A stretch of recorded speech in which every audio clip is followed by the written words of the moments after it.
Jaya Prabhupada, Jaya Prabhupada, Jaya Prabhupada, Jaya Prabhupada, Jaya.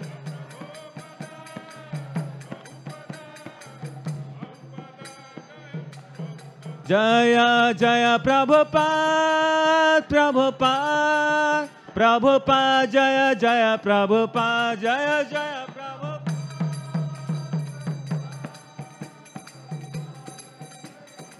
Nitai Gaur Hari Bol, Hari Bol, Hari Bol, Nitai Gaur Hari Bol, Nitai Gaur.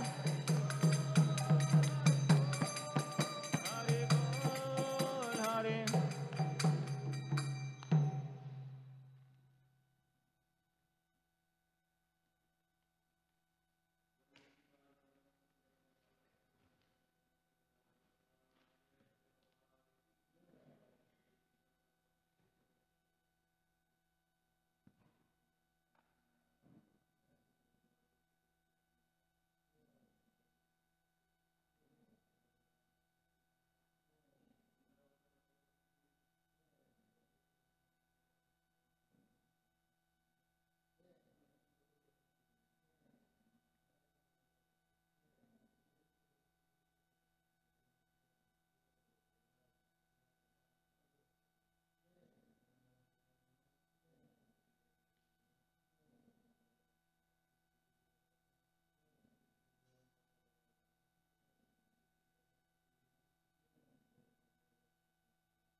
Jaya Radha Madhava Kunja Bihari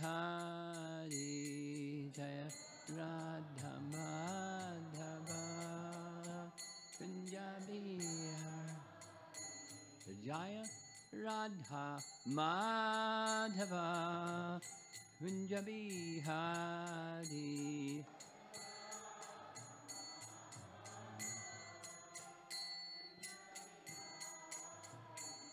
Gopijana Vallabha Girivardhari.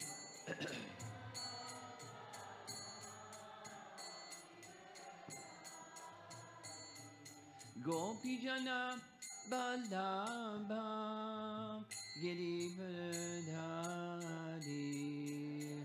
Me, you. Girivardhari. Jasodhanandana Brajajanaranjana.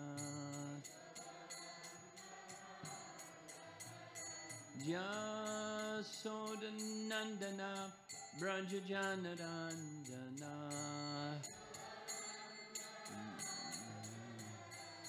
Jamana Tira Vanachadi. Not you, it's me. Jamana Tira Vanachadi.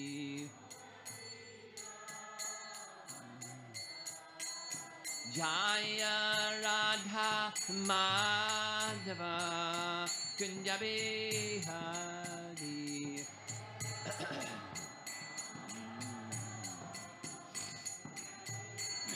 Jaya Radha Madhava Kunja Bihari.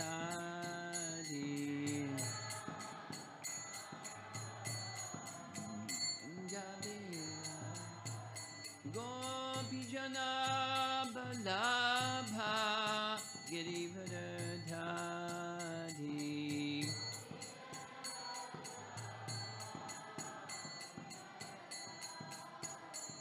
Gopijana Vallabha Girivardhari.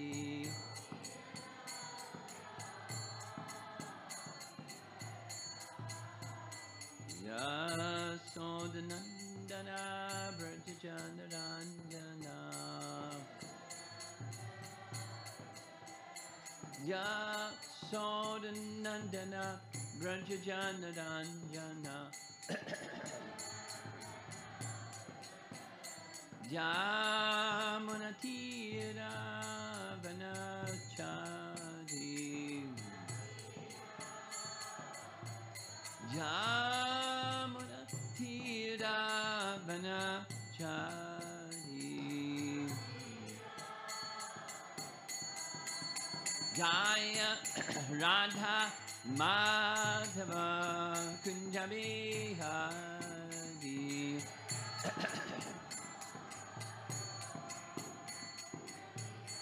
Jaya Radha Madhava Kunja Bihari.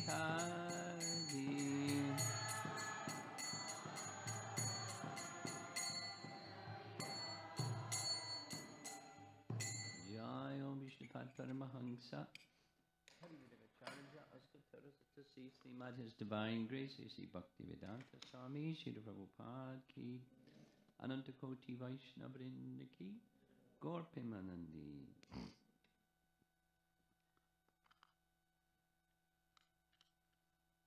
Look at this, Sundari Radha's not in the kitchen. What happened? They gave you a break? Wow. Nice to see you in class. Don't get attached, though.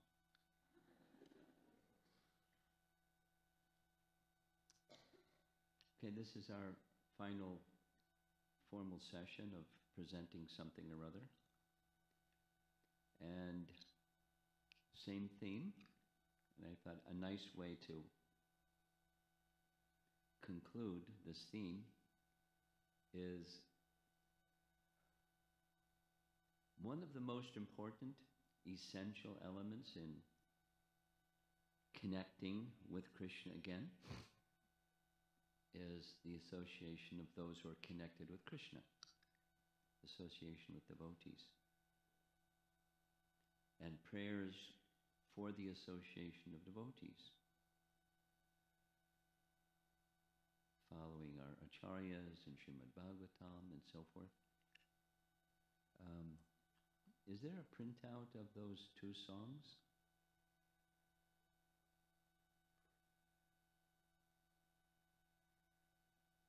While we're shuffling papers? Yeah. We'll just read.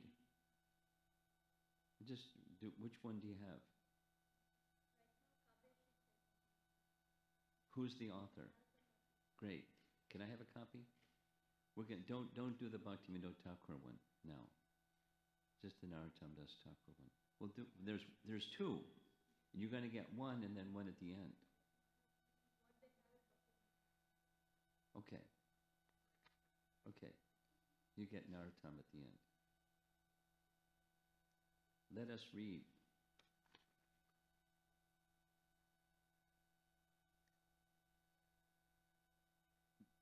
Bhaktivinoda Thakur, short, 7 verses. Prayers to Lord Chaitanya for association of Lord Chaitanya's devotees. Starting with number 1. When will Sri Chaitanya Mahaprabhu show his causeless mercy to me by allowing me to attain the shade of the lotus feet of his Vaishnava devotee? When will I be able to give up this false ego which is so deeply engrossed in sense gratification? And when will I be able to properly honor the associates of the Lord? I will stand before a Vaishnava with folded hands, a cloth binding my neck, and a straw between my teeth, sincerely awaiting his order. Weeping and weeping, I will inform him of my host of material miseries, and I will beg for relief from the blazing fire of this material world. Hearing about all my miserable sufferings, the Vaishnava Thakur will submit an appeal to Krishna on my behalf. By the prayer of the Vaishnava, the all-merciful Lord Krishna will then become compassionate toward such a sinner as me, Bhaktivinoda. Praise unto the lotus feet of the Vaishnava. Please be merciful and take this worthless person into your association. And Narottam, his prayer is quite similar. And just chronologically, Narottam lived before Bhaktivinoda Thakur, so he may very well have taken the mood and the message from Narottam Das Thakur and reiterated in his own words the cyclic succession.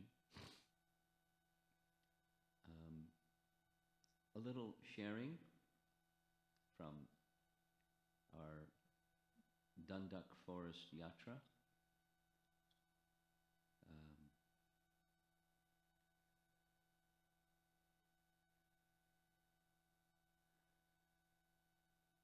You've heard several times that so many hours were spent translating from Tamil to English commentaries on Ramayana, and outstanding amongst them I found was Govinda Raja.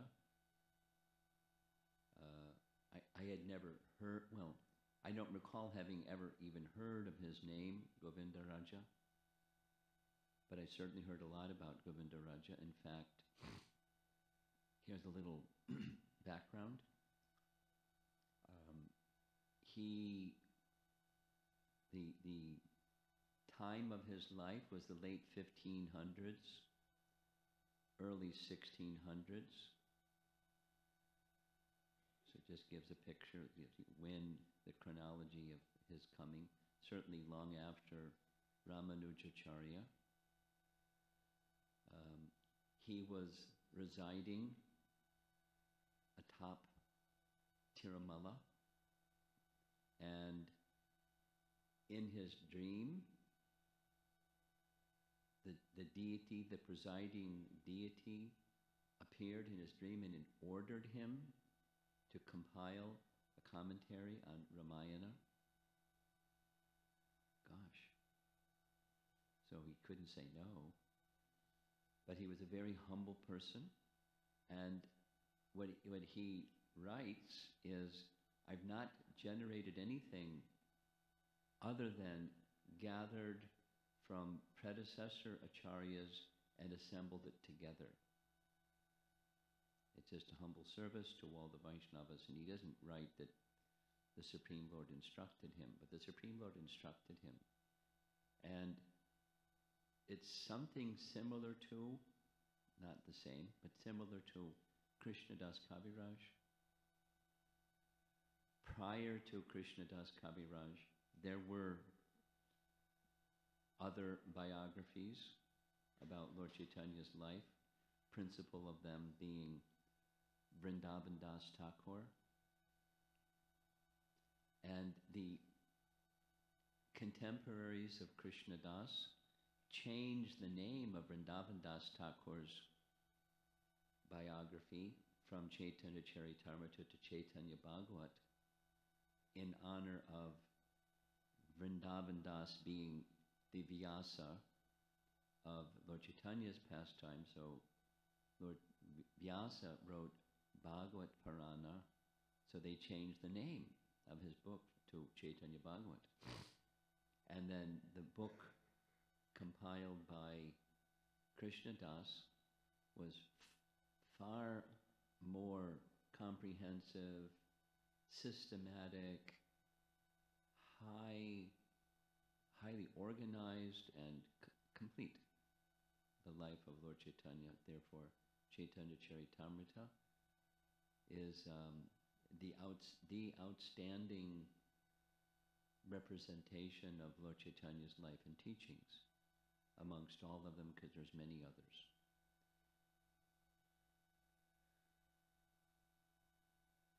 There's a devotee in Mayapur,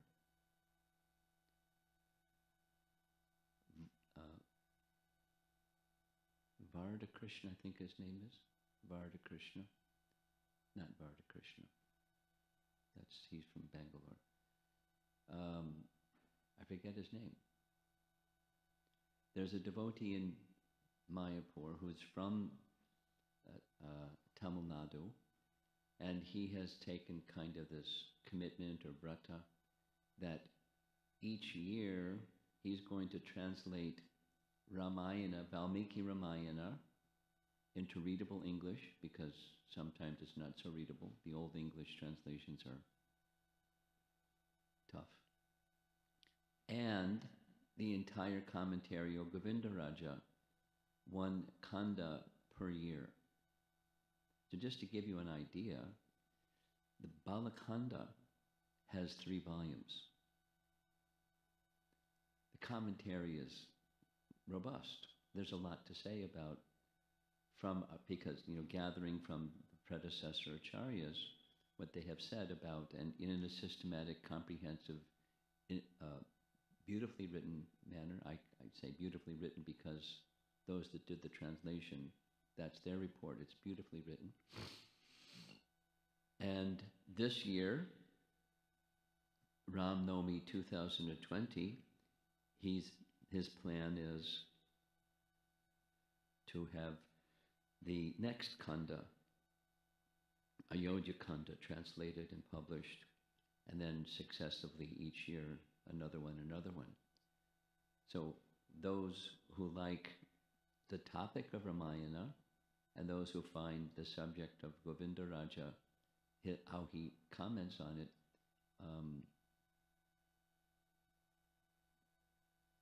delightful.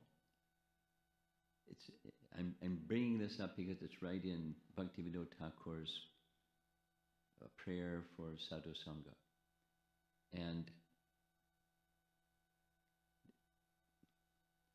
what Govindaraja writes is coming from Jamunacharya, who taught comprehensively to Sri Shailapurna the whole of Ramayana and its meaning. Sri Shailapurna instructed in its entirety to Ramanujacharya. They were god brothers, but in age, Sri Shailapurna was elder, something like the maternal uncle, something like that, of Ramanujacharya. He instructed Ramanujacharya, who in turn passed on this understanding, coming from Jamunacharya. And then his followers, and Govindaraja just gathered all of this and put it together in his commentary. So one of the important parts in Govindaraja's writings is, according to Jamunacharya, there's 18 principal elements in the whole of Ramayana, and a big part of Ramayana, not its entirety, is a treatise on Sharanagati. Now in ISKCON, we know a lot about Sharanagati primarily from Bhaktivinoda Thakur. But now that I know about Govindaraja's writing, I can see elements in Bhaktivinoda Thakur's Sharanagati that are drawn from different sources, like Govindaraja's teachings, like this one we just read. This Kalyana Kalpataru is that set of songs. It's not the same as the Sharanagati songs, but it's from Govindaraja, at least, not that he drew from it, but there's not just similarity, they're identical. That is to say, in the process of surrender to Krishna, it's essential, not just important, it's essential that there's somebody, a Vaishnava, someone who's carrying bhakti. Not only they pass bhakti on, but they also do something that's very important. That is, they, on behalf, the translation of what he's written is a medium or an intermediary between the living entity that's lost in material existence and the Supreme Personality of Godhead. And that intermediary prays to the Personality of Godhead on behalf of the person that's lost to be kind and merciful and help them.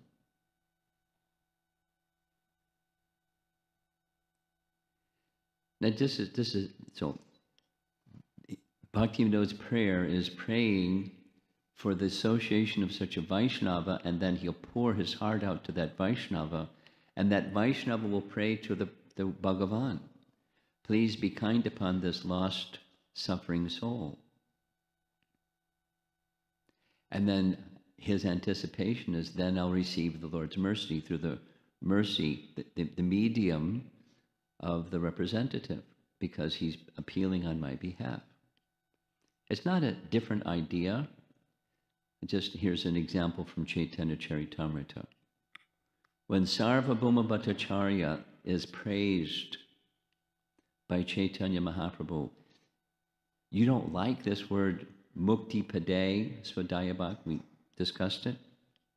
Tattenu kampam susamikshamano, that verse by Brahma to Krishna, saying mukti pade sadhyabhak. One will receive the mukti pade, the giver of mukti, and he said it should be bhakti. So Lord Chaitanya was appreciating, before you were a follower of Shankaracharya's teachings and that's what you wanted. Now you can't even stand to hear the word mukti. It gives you the creeps, because people think of merging and there's no service when you merge, and that's horrible. It's worse than death. It's hellish. And just see how you've been transformed. And Sarvabhauma Bhattacharya said, it's because of my brother-in-law. My brother-in-law gave his benediction to me, saying that day will come when Lord Chaitanya will give his mercy and you'll become a devotee. Because he said that, he was my well-wisher. That's how it happened. I owe everything to my brother-in-law, Gopinath Acharya. So having a nice brother-in-law is good. Or having a well-wisher of any kind is good. Because that well-wisher of any kind can pray on your behalf to the personality of Godhead. It's a fundamental Vaishnava teaching. And I'll just go one more step and we'll go into this presentation. This is all spontaneous. I wasn't planning to say any of this. Some of you know, well, I'll say it this way. In China, there's certain slogans. One of them is, China is a government of law. And everyone's trained. All their government representatives are trained. China is a government of law. And got it. China is a government of law. And then the next one is, in China, there are 5 recognized religions. And in those 5 recognized religions, they bifurcate Catholicism and Protestantism. Now, we don't so much because that's Christian. They're both Christian. But what's the distinction? The primary distinction between Catholicism and Protestantism is this intermediary thing. The history goes like this. Once upon a time, the Catholic Church took charge of Christianity, and they had this hierarchy. You know, the Pope is up here, and the archbishops are below the Pope, and then the bishops are below the archbishops, and then there's priests, and then, there's this whole hierarchy. And if you want to go to Christ, you got to go through the hierarchy, because that's Catholicism. That's Christianity hijacked by Catholicism. Taken charge of by Catholicism. But then some time passed, and there were Martin Luther was one of the Lutheran Church. Martin Luther and some others really strenuously objected to what was going on. What was going on was the prayaschitta. If you've sinned, you go to the priest at the Catholic Church and you get prayaschitta, condolences. So the procedure is something like this. I wasn't brought up Catholic, but I had some friends that were. On a certain day, you can go to this little private place where the priest sits and you confess your sins. And then the priest says basically 2 things. Chant so many Hail Marys and put something in the hundi box. And so it was going on like that for some time, where those who later became protesters of selling condolences, it became like a business. You follow? So they protested.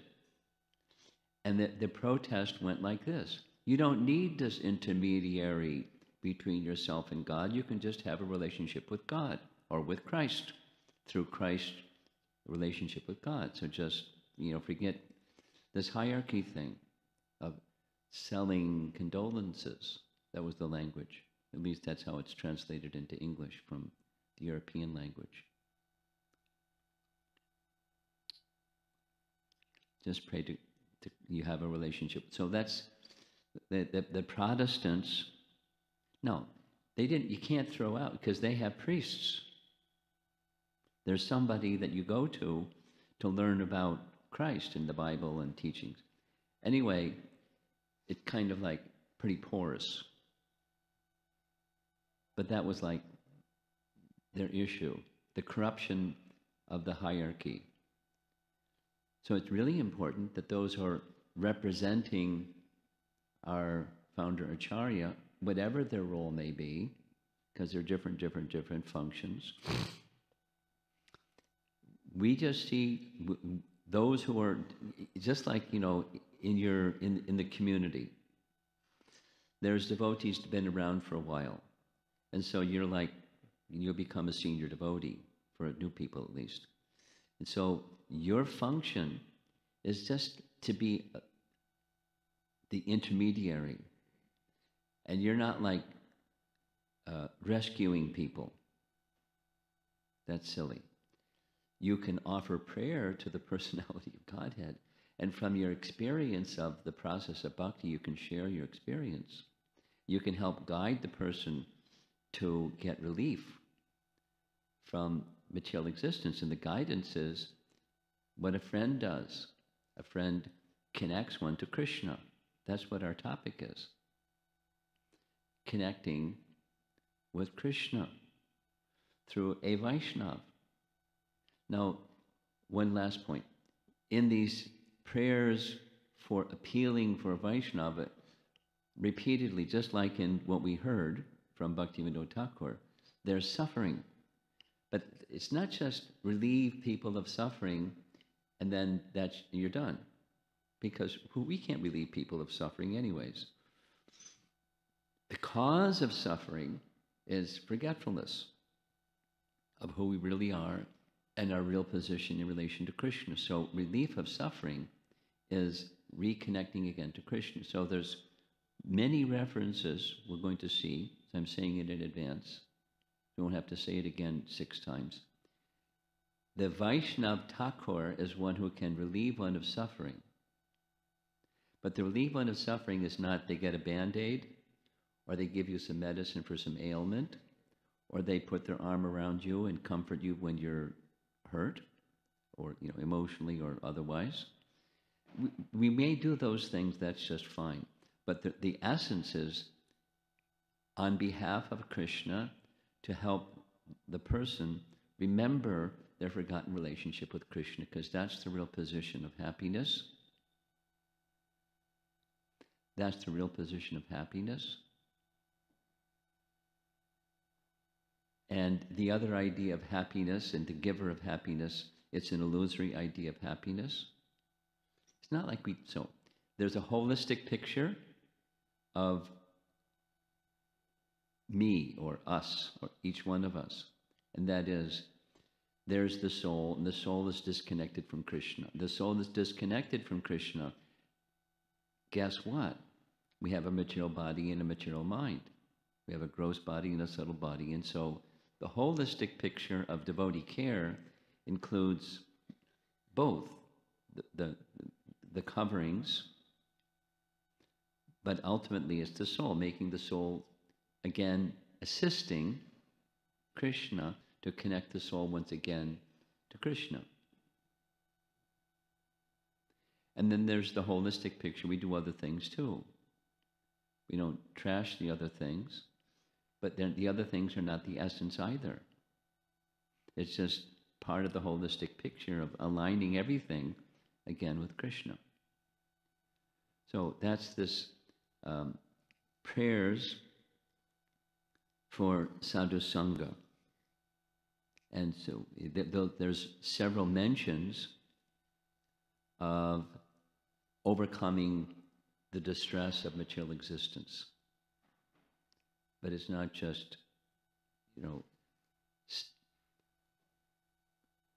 get only happiness and no distress anymore. And that's the function of a sadhu. That's not going to happen.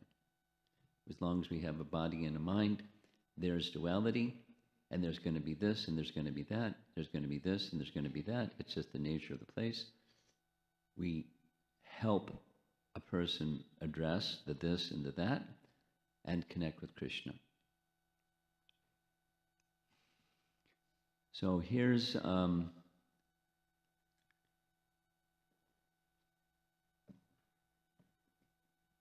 This is Uddhava Gita,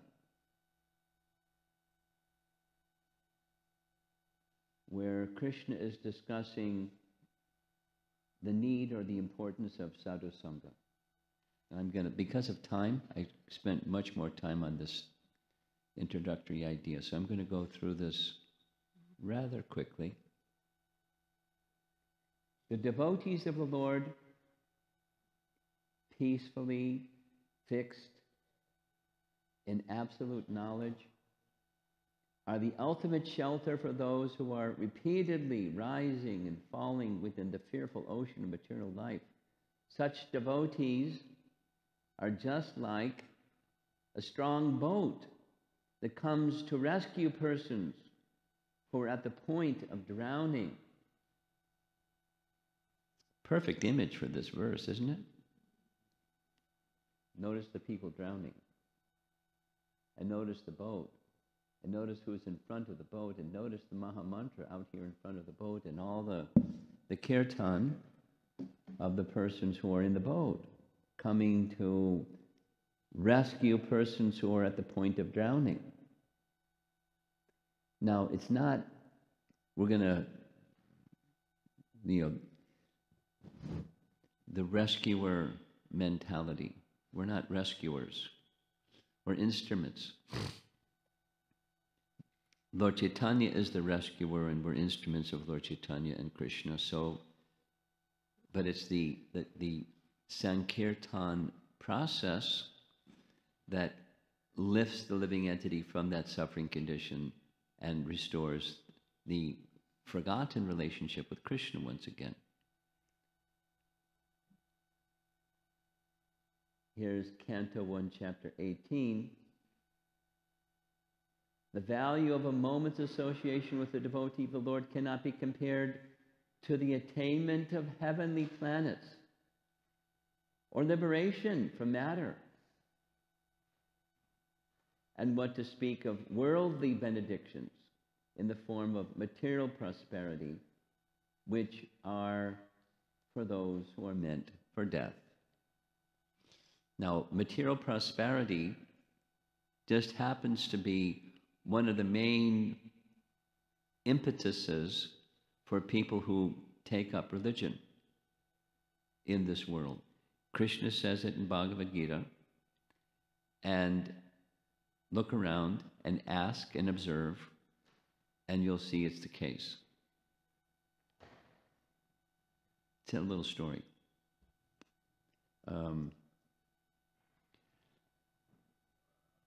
In high school, actually, starting in junior high school and high school, I studied French 5 years, but I don't know how to speak French because I never used it. In college, I studied German for 2 years. I can read a little bit, but I can't speak it. I went to do book distribution in Puerto Rico, and I can speak Spanish. At least I can have a conversation, basic conversation. Because, when you use a language, it helps it go in. So, that was a long time ago. And just recently, I met somebody, I was somewhere. And they're from Puerto Rico, and now they're living in America. And so I said, I lived in Puerto Rico for, where was it? Rio Piedras. Oh, right by the university. Yeah, right by the university. So, but they moved from when I was there to another place up on a mountain called Sangarabo. Nice sounding.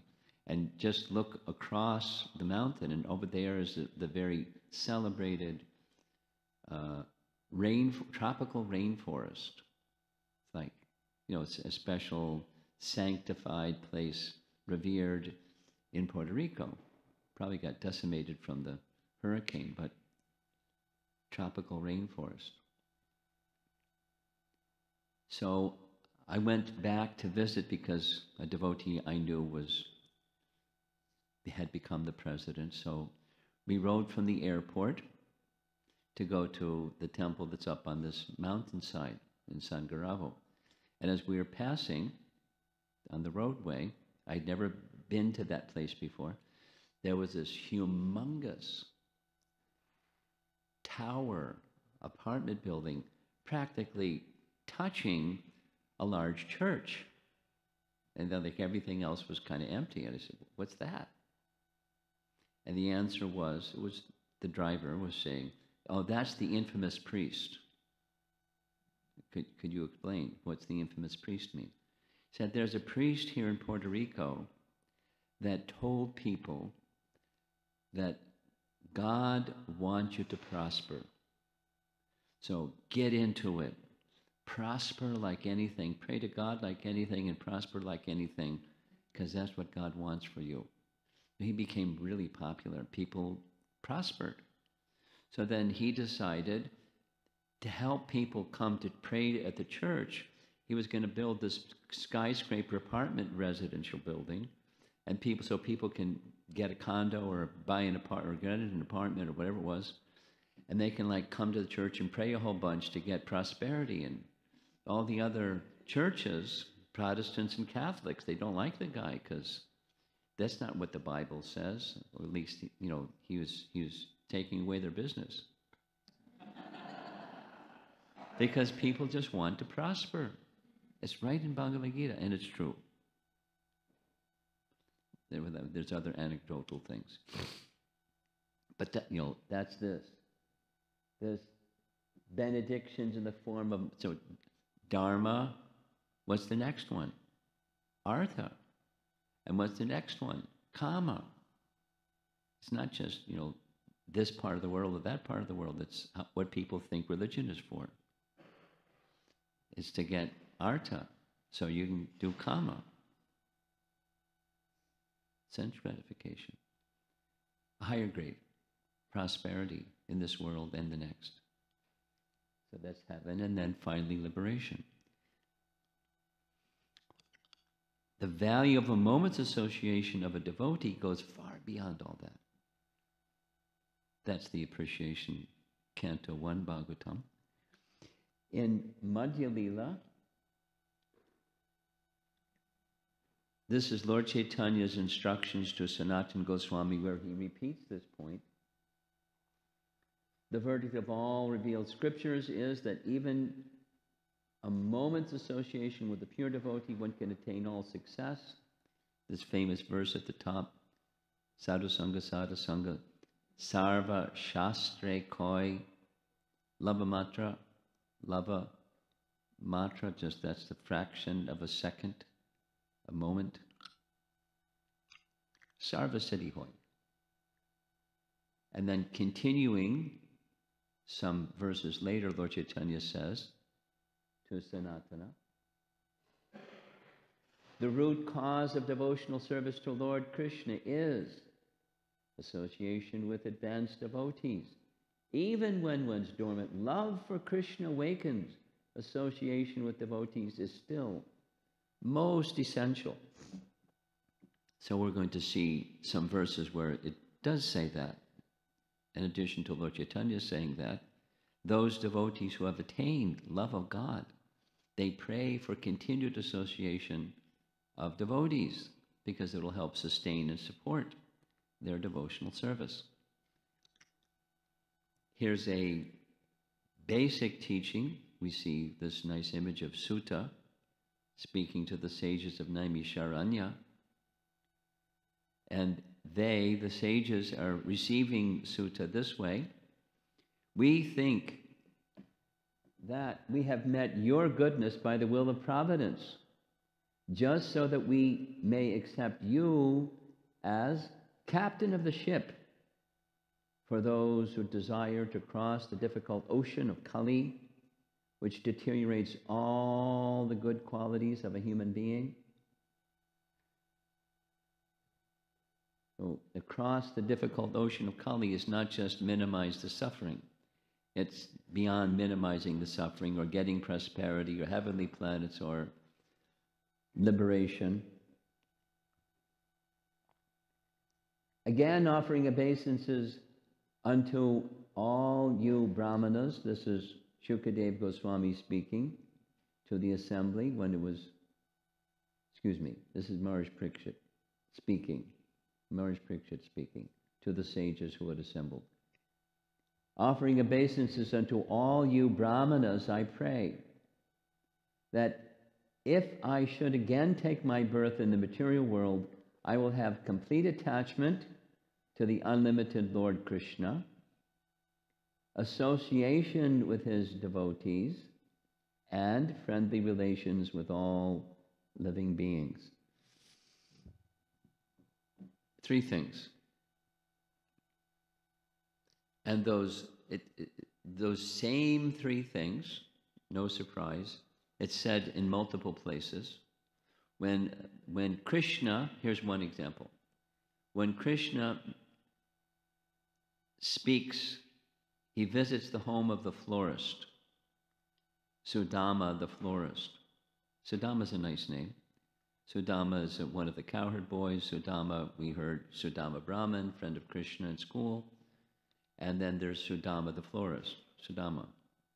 So Krishna went to the home of Sudama, who had some garlands ready for him, Krishna and Balaram. And nice exchange. There's some really beautiful nuances in their exchange. And Krishna says, you pleased me very much by your devotion. He knew before he even went there, the devotion of Sudama for Krishna. So he said, take any benediction you like. He didn't say, I want material prosperity, or I want relief from my distresses, or I want heavenly planets, or I want merging in Brahman existence. Didn't say any of those things. He said these same three things in the same sequence. But wanting the association of those who are attached to Krishna helps us remain attached to Krishna, even when you're not just attached to Krishna, but at the stage of love for Krishna.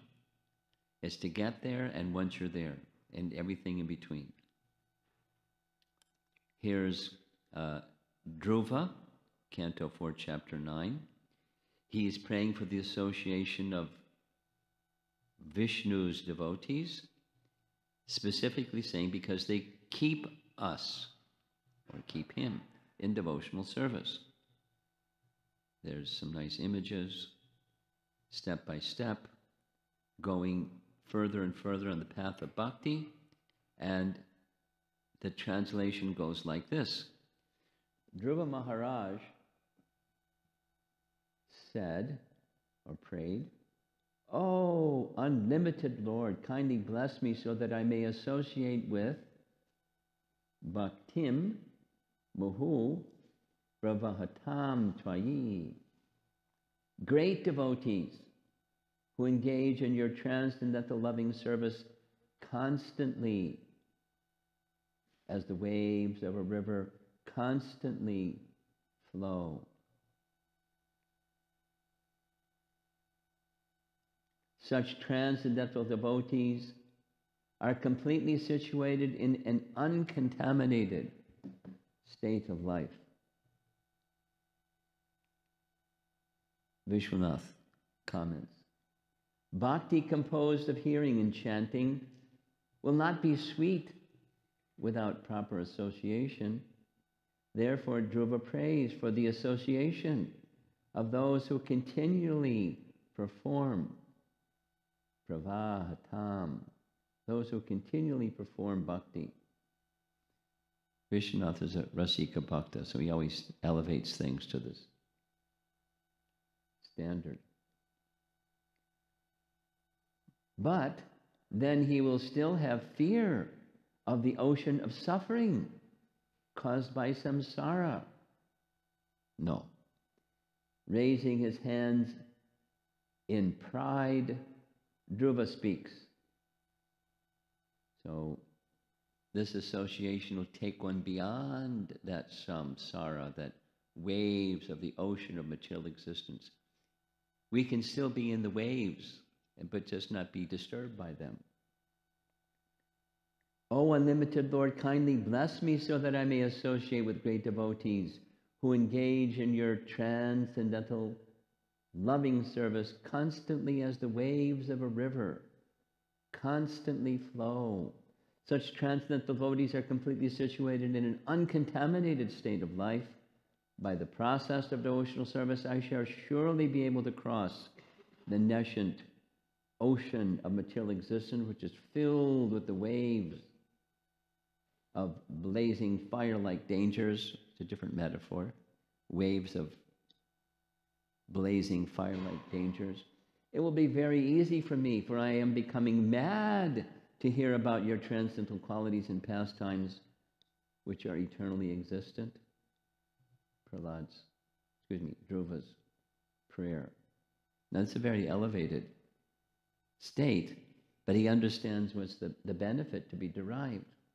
And he continues, this is also Dhruva speaking, by association with the pure devotees, one can release oneself from material conceptions. Not exactly release oneself, but become freed from. Here's the translation. If a person happens to associate with a devotee whose heart always hankers after your lotus feet, seeking always their fragrance, those two devotees look really happy. He is never attached to the material body or in a bodily relationship to offspring, friends, home, wealth, and wife, which are very, very dear to materialistic persons. I pray to have association of your devotees because they helped me. Narada helped Dhruva. They helped me go beyond my material conceptions. Now, switching to Vritrasura, there's our friend Vritrasura, and there's Indra, who threw his mace at Vritrasura, who caught it in his left hand and took the mace and smashed the head of Airavata, and blood came out of his mouth. He fell to the ground. Vritrasura is pretty powerful. But Vritrasura is praying, "Oh, my Lord, O Supreme Personality of Godhead, will I again be able to be a servant of your eternal servants who find shelter only at your lotus feet?" No, Indra is not one of those. He's a nice devotee, but he's not an unalloyed devotee. So Vritrasura wants that kind. "Oh my Lord, oh Lord of my life, may I again become their servant." Who are those? It was Angira and Narada. Those are the ones he's speaking of. "May I again become their servant so that my mind may always think of your transcendental attributes, my words always glorify those attributes, in my body always engage in the loving service of your Lordship." Of course, that's his consciousness already, but he's praying for the association of those devotees to maintain those qualities. And then again, "Oh my Lord, my Master, I'm wandering throughout this material world as a result of my fruitive activities. Therefore, I simply seek friendship in the association of your pious and enlightened devotees. My attachment to my body, wife, children, and home." Now, he came out of a fire. He doesn't have any of those things. But he's speaking this way anyway. "Is continuing by the spell of your external energy, but I wish to be attached to them no longer. Let my mind, my consciousness, and everything I have be attached only to you." Now here's Prahlad speaking to Lord Nrsingadev. "Mam nijabritya parshvam." My dear Lord, now I have complete experience concerning the worldly opulence, mystic power, longevity, and other material pleasures enjoyed by all living entities, from Lord Brahma down to the ant, as powerful time, you destroy them all. Therefore, because of my experience, I do not wish to possess them, my dear Lord. I request you to place me in touch with your pure devotee, and let me serve him as a sincere servant. And this is almost the end. This is Canto 10, Bhagavatam. Shukadeva Goswami speaking about the glories of the gopis. The gopis of Vrindavan have given up the association of their husbands, sons, and other family members who are very difficult to give up, and they have forsaken the path of chastity to take shelter of the lotus feet of Mukunda Krishna, which one should search for by Vedic knowledge. Oh, let me be fortunate enough to be one of the bushes, creepers, or herbs in Vrindavan, because the gopis trample them and bless them with the dust of their lotus feet.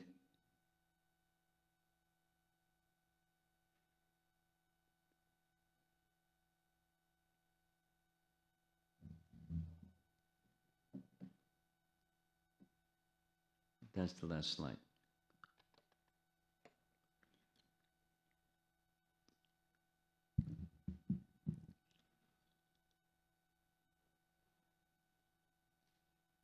Can you hit the lights?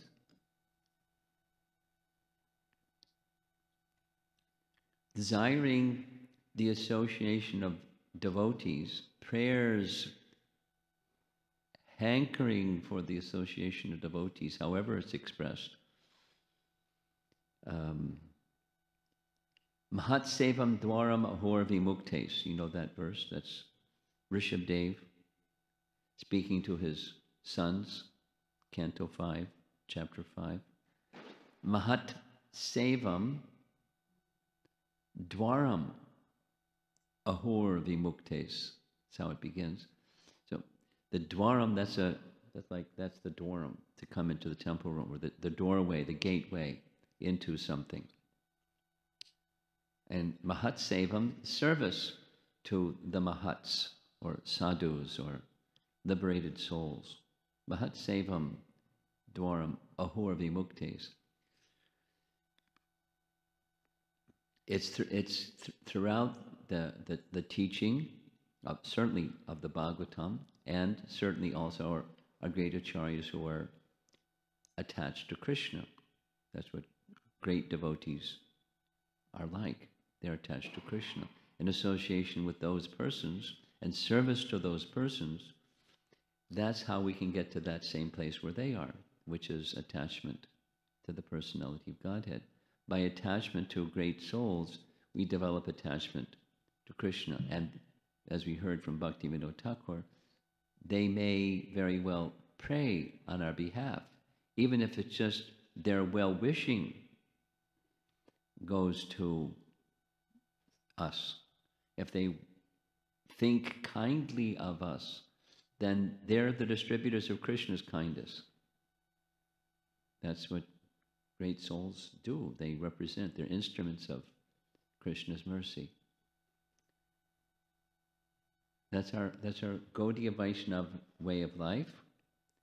So there's little discussion because we've had this topic kind of go around a few times. Our acharyas encourage us, and therefore it's not jumping over our acharyas, to make appeal to great souls in our line of disciplic succession, like Narottam Das Thakur and Rupa Goswami, and other great associates, Haridas Thakur, and other great associates, for their mercy. It's not bypassing our founder Acharya or your spiritual master to do like that. It's their wish for us to do like that. it's on their order to do so, we do so. And they're conduits of Lord's mercy, and they're very merciful. And our eagerness for their mercy will help us get closer to Krishna, which is our theme. So that's the thought behind choosing this topic and concluding with this topic. Let's see if there's some discussion.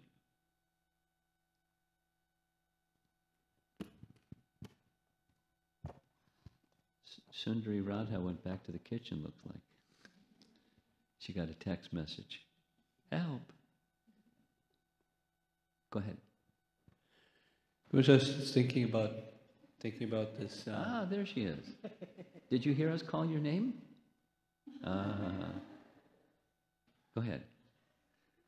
So in Catholicism, it seems that there isn't room for praying to, quote, previous acharyas. It's primarily the intermediary is the present acharya, so to speak, or the Pope. Yeah. And in contrast, Protestant, the only intermediary is the one previous acharya, so to speak. Not exactly. Mm-hmm. I'm not learned, but there are those that are learned, and one who claims to be very learned in Catholicism is Prithu Prabhu, and he would often speak, I've heard the term, canon law. Have you heard the term before? Mm-hmm. Canon law. No, it's not like, the weapon cannon, you put a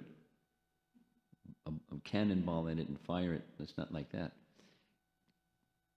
Canonical means like, fundamental. So over time, the Catholic Church has established canon law. And I learned about this from some of our lawyers, because they take the 7 principles, the purposes of ISKCON, and in the Long Island case, the resolutions of the GBC is like, from the court of law at least, canon law. It's what the organization lives by. Now, whether people live by it, they may not even know what it is, what it says. But as far as the institution is concerned, canon law. So with the Catholic Church, it has its canon law. It's the Pope. There are boundaries for the Pope. Without going into examples. But the acharya can kind of change canon law.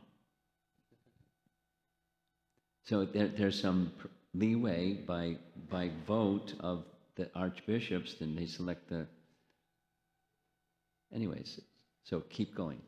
So there's some flexibility. It's not... Sure, I made it oversimplistic, and I realized... I oversimplified that comparison, and I realized that. The question, though, was... is there qualitative difference between taking shelter and praying to, and specifically pouring our heart out? It's not here, but I think you use the phrase, pouring our heart out to a present personality who can pray to Krishna versus a previous acharya.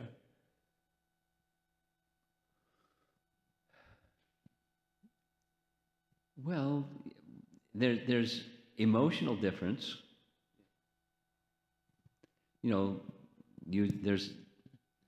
There's remote, and then there's proximate. And the previous acharya is remote. But one may feel proximate to that previous acharya. Depends on one's elevated condition, whether one can feel that or not.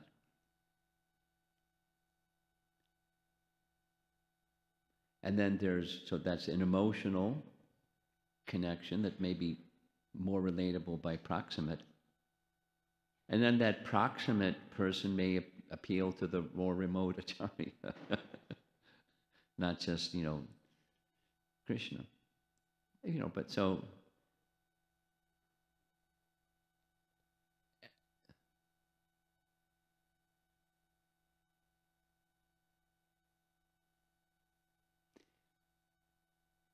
a qualified proximate person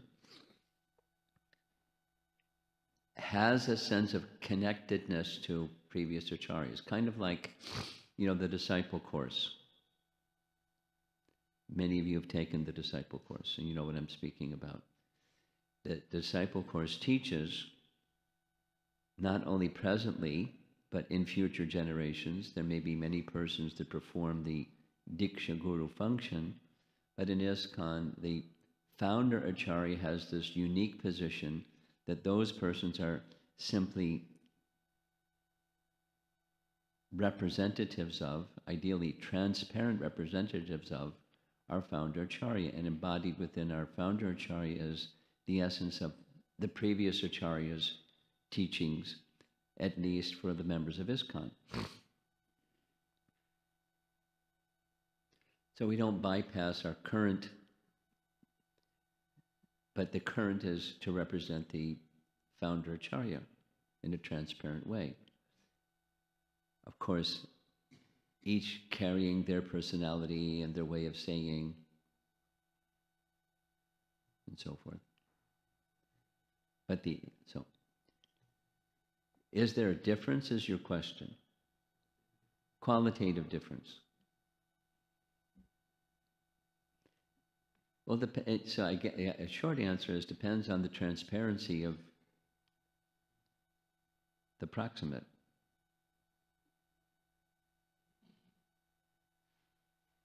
But we don't bypass the proximate and just say, well, there's no transparent person around, so we're just going to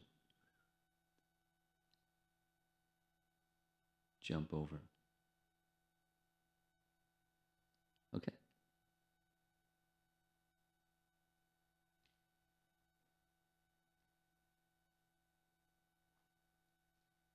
I don't see anybody. Oh, there's, yeah.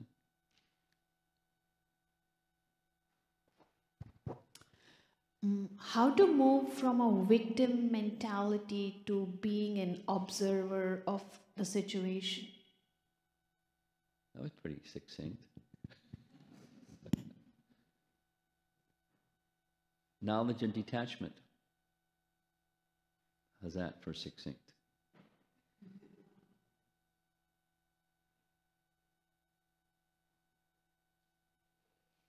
So let's break down the knowledge part. Who are you, really?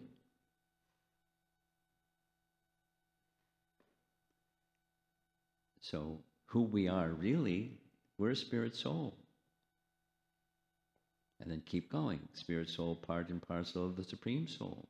Keep going. Meant for service to the Supreme Soul. Keep going with a certain eternal relationship of loving exchange with that Supreme Soul. That's who we really are. And with that knowledge comes detachment.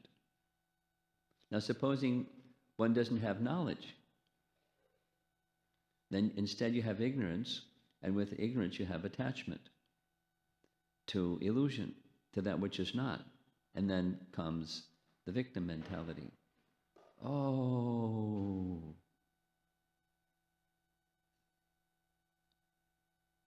bad stuff is happening, and I'm a victim of the bad stuff.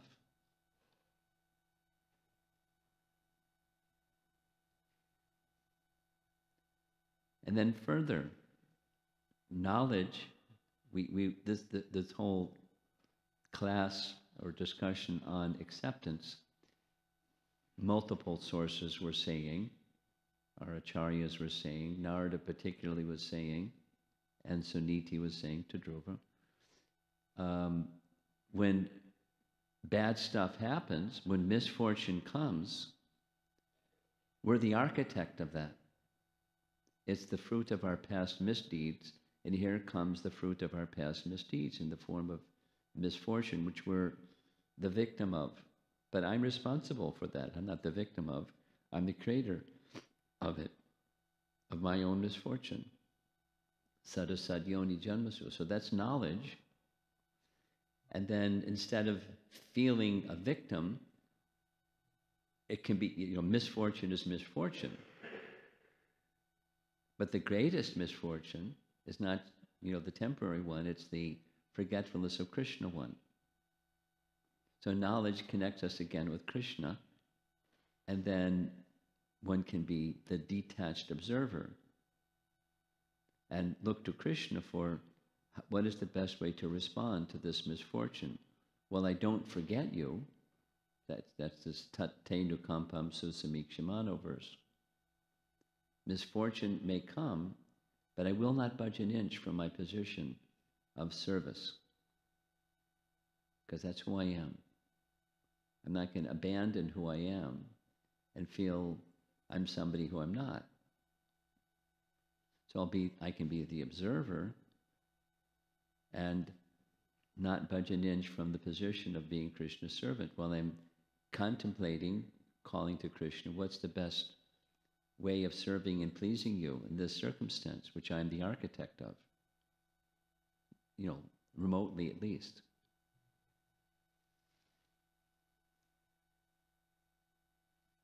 Knowledge and detachment, in short.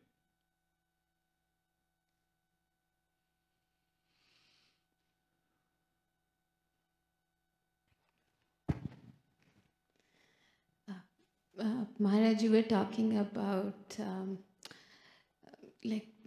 being an instrument rather than being a reliever of suffering or being a well-wisher for another devotee. So I was maybe if you can share what kind of a prayer should what kind of a what? A prayer should a well-wisher be offering? Should it be like, Krishna, please help him from the situation, or what is the prayer that we should? Well, there's a lot of options, and one way to help you generate the options is read Srimad Bhagavatam and Chaitanya Charitamrita, and you get a sense of what the options are. But a beginning goes like this: my dear Lord Krishna, if you so desire. And then comes the options.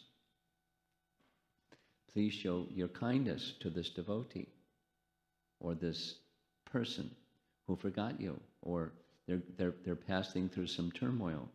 So please comfort them. Please help them feel connected to you as they're passing through this turmoil. Or, then you just continue with the list of options. So it's you and the person and the circumstance.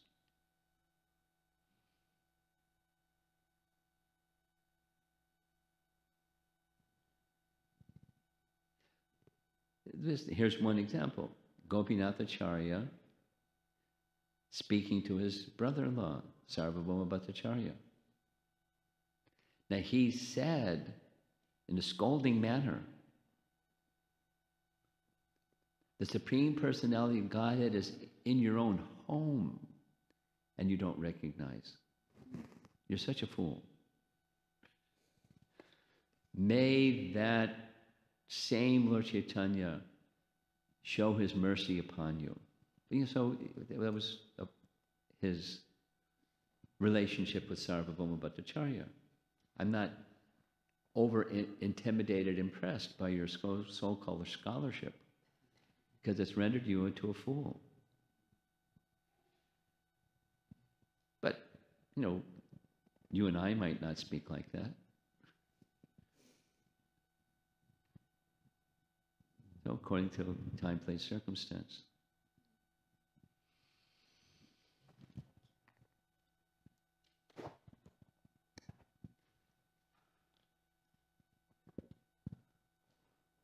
Maharaj, we always, whenever senior devotee comes to the temple, it's physical coming and associating with him, basically association, like coming and sitting and hearing from you. Because many times what happens, the media is there, we can listen online. So how is that moments association help here? You know what I mean? Always even though there is a physical association, Maharaj comes, we say, I can hear from home, online media. Well, here's one thought in response to your question. If you had the two options, Srila Prabhupada is going to visit, would you want to be physically present when Srila Prabhupada was visiting, or just say, well, I'll listen to the class online?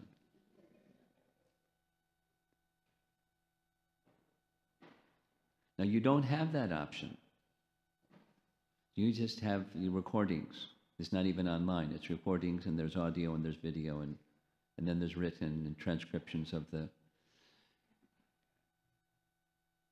But if you had the option of...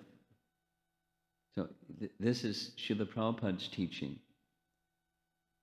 I mean, there's a longer story, but when there is opportunity for physical association, Prabhupada's teaching is we should take that opportunity, take advantage. And when there's physical association, of the two, doing some service on the physical level, the body level, for this, in his case, it was speaking of the spiritual master, but Sadhu. That's nice, but more important is hearing. And so of the two, hearing is more important than just some physical service. And when that physical association is not available, then through hearing. But when it's available, seek it. Because lava matra sadhu sanga sarva siddhi hoy.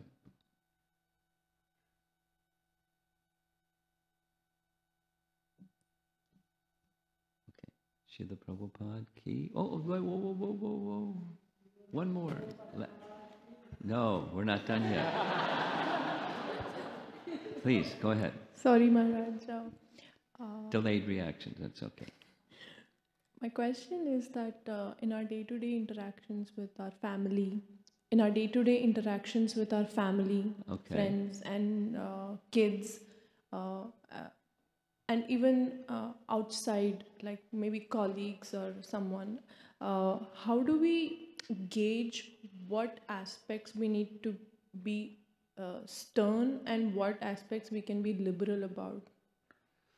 Well, that requires intelligence. That, the intelligence means to discern between this and that. And how to requires intelligence. And different circumstances are different. Both, internally for us, as well as externally, the list that you just gave. So depending upon what's going on with you, and depending upon what's going on externally, then how to decide, your question, that some discerning factor has to be there. So there's not like a quick cookie-cutter answer for your question. It's very time, place, and circumstance specific. And according to time, place, and circumstance, it requires intelligence to adjust what's appropriate in this time, place, and circumstance, and the next one, and then the next one. So then it requires being, as far as you can be, connected to Super Soul, and it's really helpful to have some understanding of great personalities and how they dealt with different circumstances. Of course, different personalities are different. I mean, just thinking, because we just spent so much time on it, Sudama Brahman and his wife, they were like-minded, in the sense that they didn't want material possessions and prosperity and stuff. But the wife had a certain wifely affection for her husband, and he didn't initially yield, but he eventually yielded, with this higher purpose of wanting to see Krishna anyway. So that's, we don't, imitate, but there's an example in a family relation, what might one do? So you become knowledgeable of different personalities, so you're aware of what the options are, and then you can align yourself with this example or that example, at least get some idea, some inspiration. I think this would be appropriate in this situation, and that would be appropriate in that situation, and so on. It just opens up our panorama view of what great souls have done.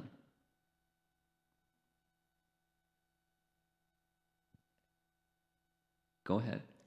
This question mainly arises from the fact that how Srila Prabhupada interacted with devotees, not devotees, when he came to the US and when he interacted with non-devotees, and was he liberal in any way? Oh, yeah. Now, in course of time, he tightened the screw. But even after he tightened the screw, he said, I'm 80% more liberal than my Guru Maharaj. And that's even with the screw tightened.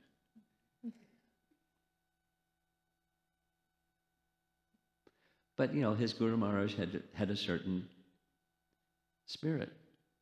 He was a Naishtika brahmachari. When he was a teenager, he was like promoting, let's be brahmachari for life.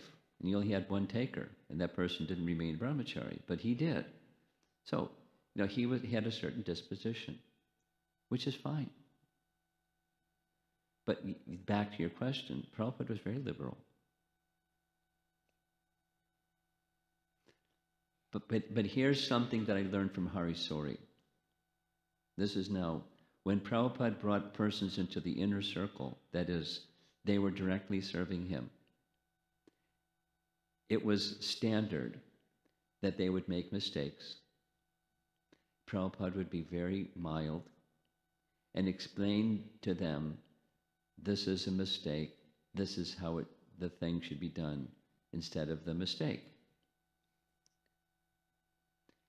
And after one time, he expected they would correct the mistake.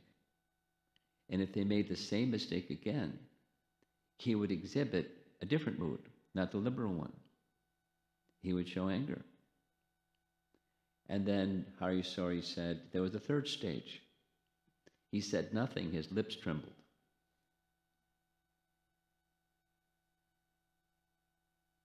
And that was, the intimacy that he had with Srila Prabhupada. And then Hari Sori gave, this is your question of liberal. Hari Sori told a story about something. He was distributing prasadam, it was lunchtime, and he was bringing something, and he touched something after, bringing the plate of prasadam. And Prabhupada, was the third time that Prabhupada, let him have it. You don't do that, go wash your hands. And Hari Sori said, I cried. I said, Prabhupada, I'm this malecha, and I don't think I can meet that standard of what you're expecting. So that's who I am. So I can't, sometimes we receive some instruction from someone that's more strict than liberal. And so this is what Hari Sori said to Prabhupada. With genuine wanting to please Prabhupada, but I don't know if I can meet that standard that you were expecting of me.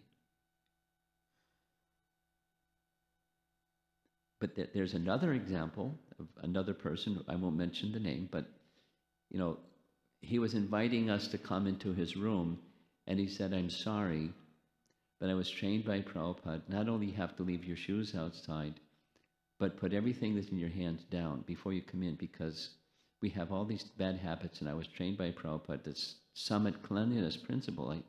I can't help it, that's how I was trained. So Prabhupada was very strict with those that were in his inner circle about cleanliness. But then there was everybody else that was, concentric circles out. He was very liberal in the concentric circles out. But, those that were close to him, that was just him. Very strict.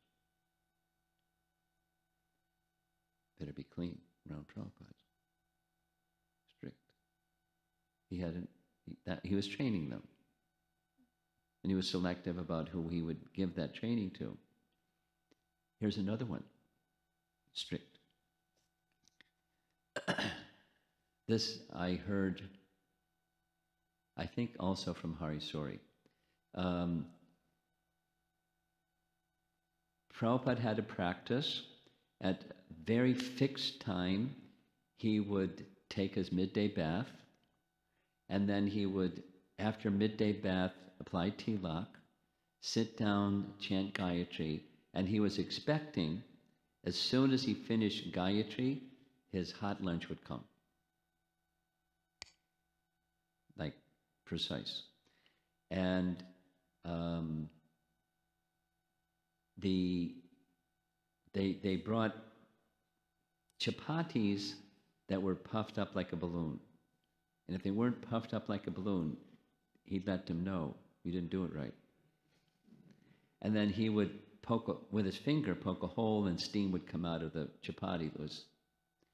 And so Palika, Mataji, was a cook. And the next chapati was late, because it was one was done, the next one was to come. And he exploded. Bring Palika. And he blasted her. And she went out of the room crying. And he turned, smiling, turned to the sannyasis, said, I can't chastise any woman. I can chastise her alone. I don't chastise women because they can't take it. But I can chastise Palika. Oh, so she cried, but she can take it. He was, considering time, place, circumstance, when to be liberal, when to be conservative. Because he wanted to bring us up. And part of bringing up was to be attached to him. So he knew different ways of bringing people to the position of being attached to him. Because that was good for them, not because, so he would feel good about himself. It was always for the benefit of those who he was interacting with, liberal, conservative. Discrimination, intelligence. Okay. We're ready for whatever's our announcements. Good morning, Hare Krishna. Merry Christmas. Merry Christmas. I'm just kidding, don't do that. Merry Christmas. I'm going to try not to say any jokes. Please forgive me. I teach middle school, and so 40 hours a week, I'm with middle schoolers, and I think I took some of their brain cells. So I'm going to try my best not to use those today. But I wanted to start out by offering our flash drive gift again. It's not too late to grab a flash drive today. It's an excellent way to study Ramayana. How many of us love to read but don't get time to? Yeah, this is an awesome way because you don't have to read the Ramayana, you can hear it. It has videos, it has photos, it has documents. It's once in a lifetime opportunity. Please stop by Vamsidhari Prabhu to grab your copy of the flash drive. Also, I just wanted to get an understanding of how many of us were planning to stay for lunch so I can pass that information to our cook. So if you can raise your hand, I can understand who's leaving before and who. So if you're raising your hand if you're staying. Okay. I think I can get an eyeball. Thank you so much. So now what we have is breakfast downstairs. And then we have a question-answer session by Guru Maharaj at 10 o'clock. So please make sure to be here probably at 9:57 so we can sit down before Maharaj gets here So I'll make sure to make an announcement downstairs, and if you can hear me downstairs and then come up at 9:57. That would be awesome. And then if you're interested in helping out at all, please come and see me, because we do have a lot of cleanup so we can leave Kishore Kishori's temple cleaner than we found it. I sent you a little text message about cleaning the stairs. Yes, we'll add that too. You know, little things. We use the building and then leave behind somebody to clean up after us. Yeah. Thank you, Maharaj. Hare Krishna.